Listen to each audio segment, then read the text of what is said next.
अस्सलामुअलैकुम। हल्ला न्यूज़ के साथ मैं हूं मरियम सफदर। खबर शामिल करते हैं। पत्तों की बफेलो रिसर्च इंस्टीट्यूट में 3 रोज़ा मेला मुआयशा मुनक्किद किया गया, जिसमें मुल्क भर से ज़्यादा दूध देने वाली भैंसों के साथ मालिकान ने बड़ी तादाद में शिरकत की। पत्तों की बफेलो रिसर्च इंस्टीट्यूट में मेला मुआयशा मुनक्किद किया गया। इस मेला में ज़्यादा दूध देने वाली भैंसों का मुकाबला भी हुआ।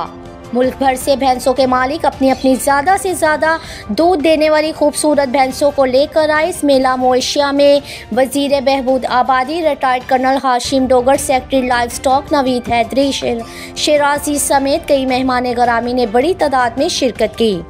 मेला में मुख्तलिफ कंपनियों ने अपने खूबसूरत स्टॉल्स लगाकर लोगों को मवेशियों की अच्छी अफजाइश के लिए अच्छी खुराक के इस्तेमाल और फ़वाइद भी बताए। इस मेला मुआयशा में खूबसूरती और ज़्यादा दूध देने के मुकाबले में मुल्क भर से किसानों ने हिस्सा लिया। मुल्क के मुख्तलिफ हिस्सों से 80 भैंसों के मालिकान ने ज़्यादा दूध देने के मुकाबले में हिस्सा लिया। इस मुकाबले में फैसलाबाद से आई हुई अब्दुल सत्तार बोदी नामी ज़मींदार की भैंस ने 49.50 किलो दूध देकर मैदान मार लिया। मुकाबले में शिरकत करने वाले मेहमानों और ज़मींदारों ने मेला मुआयशा की इंतज़ामिया की इस काविश को खूब सराहा और कहा कि हमारे मुल्क में ऐसे प्रोग्राम का इनाकात होना चाहिए ताकि माल मवेशियों की देखभाल करने वाले किसानों की भी हौसला अफजाई हो सके।